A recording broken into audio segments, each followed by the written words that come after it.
I'm not going to say that I saw this coming. I didn't, because I picked the Ravens. Although I also dramatically said that the Patriots could not score a point because I wanted to come in as the underdog.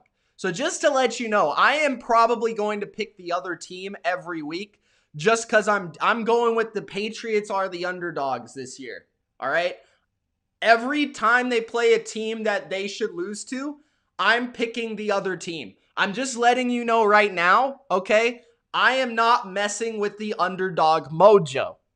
But secretly, I knew the Patriots, their season was on the line, their backs were against the wall. They needed to make something happen. And if you've been watching the Ravens recently this season, you would see that they are an extremely flawed team.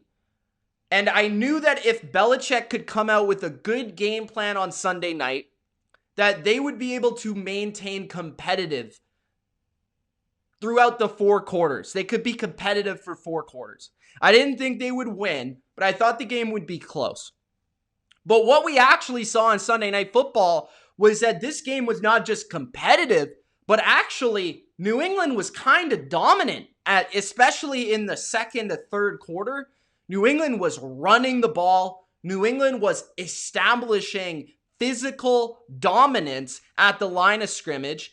They were stuffing Lamar Jackson. They were causing pressure with Chase Winovich off the edge. Kyle Duggar was, all over the place. The secondary, J.C. Jackson with a big interception. Of course, Devin McCourty playing very well. On the offense, Cam Newton was very efficient through the passing game. Even guys at receiver, tight end were making plays like Jacoby Myers. That incredible pinpoint throw, the former quarterback. That was one of the highlights of the year.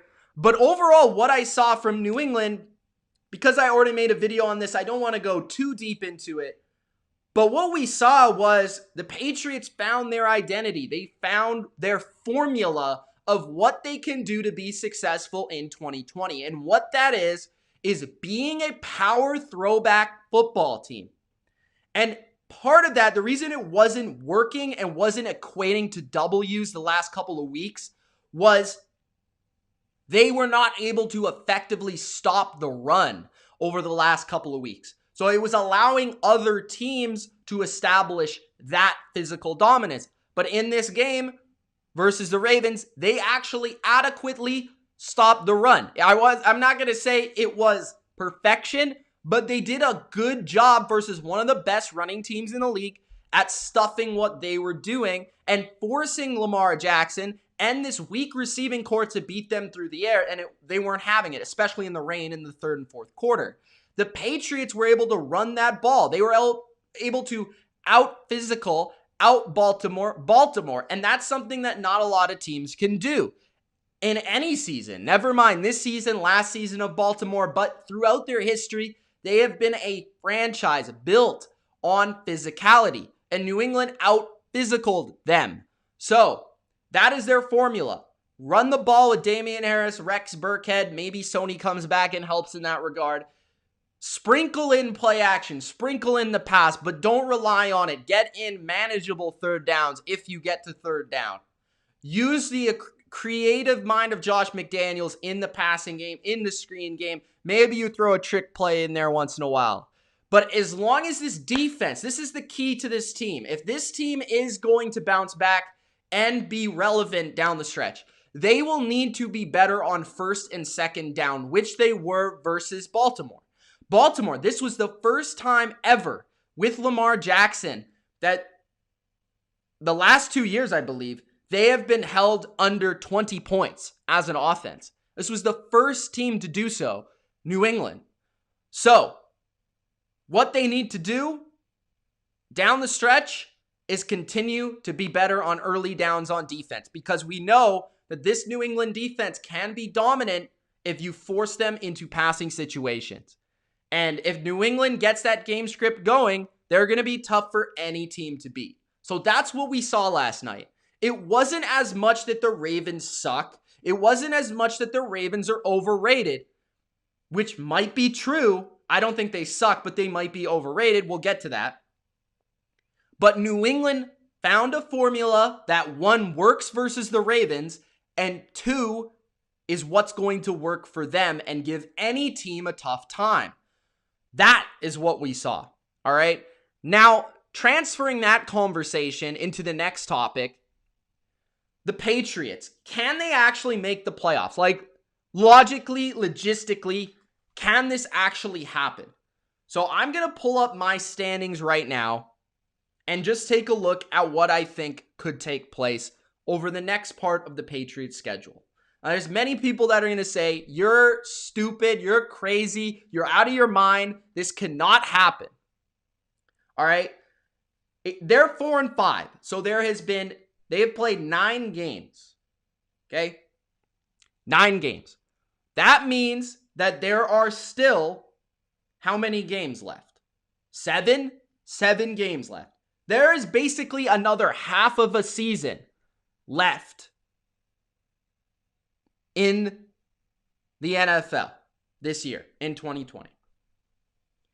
New England's schedule, okay? So who did they play in the first half? Let's first compare it with what they played in the first half to what they played in the second half.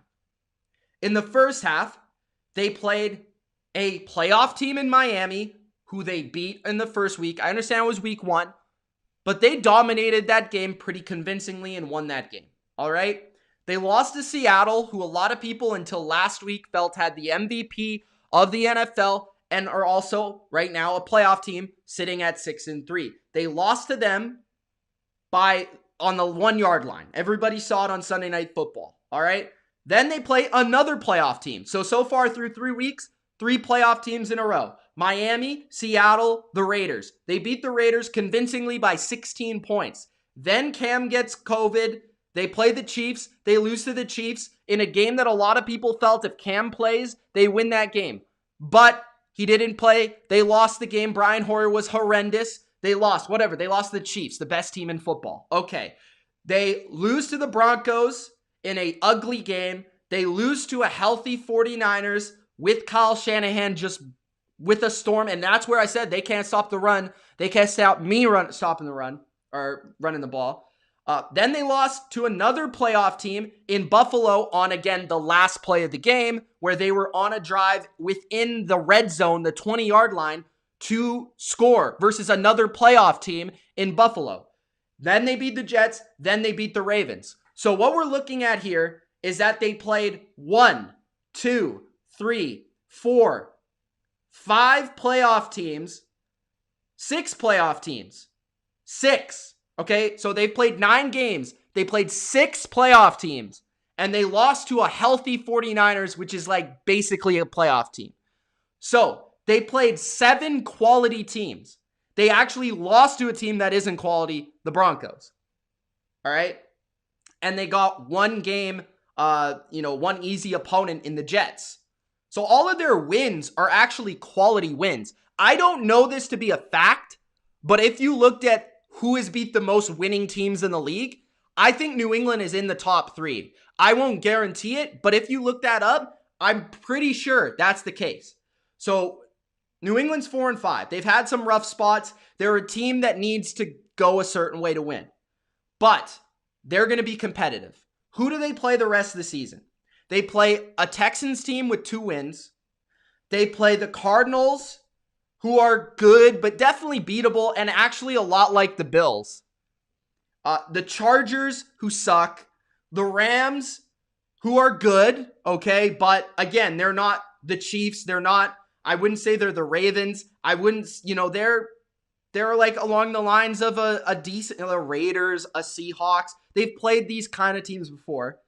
The Bills, again, at home this time. And they play the Dolphins and the Jets. So they have 3 divisional games.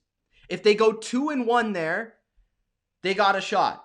Then the rest of the games, I mean, LA back-to-back. They'll be staying in LA probably for that stretch. They can at least beat the Chargers. If I'm looking at this schedule, I think they beat the Texans. I think they could beat the Cardinals. I wouldn't be surprised by that. But that's an either-way game. They'll beat the Chargers. They'll have a tough time with the Rams from an offensive perspective because the Rams can stop the run pretty well. They're physical up front, and they got a quality defense, as we're going to discuss in a second. But I think Jared Goff playing Belichick is a total mismatch, as we've seen in the past and as we saw this year with Brian Flores. So I think New England could win a slugfest game there on Monday night. That is a big, or Thursday night. That's a key game. That's a key game. But assuming they beat the Texans, Chargers, and say they win 2 of the 3 games versus the AFC East, that's 5 more wins, which that would mean they're 9-7. Okay? And that's assuming they would lose to the Cardinals and the Rams and a team in the AFC East. So that's assuming they're losing 3 games. That is very doable. 9-7 is super doable in this league right now, considering the inconsistencies of these teams and the flaws of these teams. Looking at the AFC, Buffalo 7-3, Miami 6-3, the Steelers are going to make it, the Ravens are 6-3, the Browns are 6-3. I don't know what their schedules are like. The Colts are 6-3, Titans are 6-3, Raiders are 6-3. So New England is the 9th seed in the AFC right now. So they would basically have to outperform a few teams. Now, the Raiders have a difficult schedule down the stretch. In my opinion, they play the Chiefs this week. They play the Colts. They play the Dolphins. And I don't think it's easy at Atlanta or for them playing the Chargers because that's a divisional opponent. So the Raiders may slip a bit. I expect the Browns to slip. I don't know if they'll actually have an easy time with the Eagles. They play the Titans, Ravens, Giants, Steelers, who are all going to be in the playoff race. The Titans are slipping and playing worse football. So there's certainly an opportunity for the Patriots to squeak in there, especially if there's 8 playoff teams. So I wouldn't necessarily count them out. Now, from a math perspective, it does seem like it's going to be difficult. But they basically hold their own destiny in their hands. If they can continue to play consistent football the way they played on Sunday night, I think they can actually do it. So we'll have to see. We'll have to let it play out week by week. Start with this Texans win. But when I look at this schedule, it is certainly up in the air because I don't think it's really that difficult. I think you're playing a lot of teams that are average to pretty good, that are extremely flawed, just like you are. So Patriots to the playoffs. I'm not going to say yes. I'm not going to say no. I'm not going to be hot takey here just for the sake to be hot takey. But I think they got a good chance. If I had to give a percentage, I'm going to say like 48% just because the teams ahead of them are like 2 games ahead of them. Because they're 4-5. And a lot of their games, like there's still 7 games left. For every team. I mean, I could do this example for just look at a lot of teams. And the AFC is kind of weird because it's super top heavy. There's like no teams other than New England that are 4-5. The NFC, right? Like a Detroit or a Minnesota, they could win. They could make it. Their destiny is in their hands. If they play good football, right? They can make it. I mean, I'm not going to totally rule it out, but it's New England. It's Bill Belichick. It's Cam Newton. And I'm not ruling them out.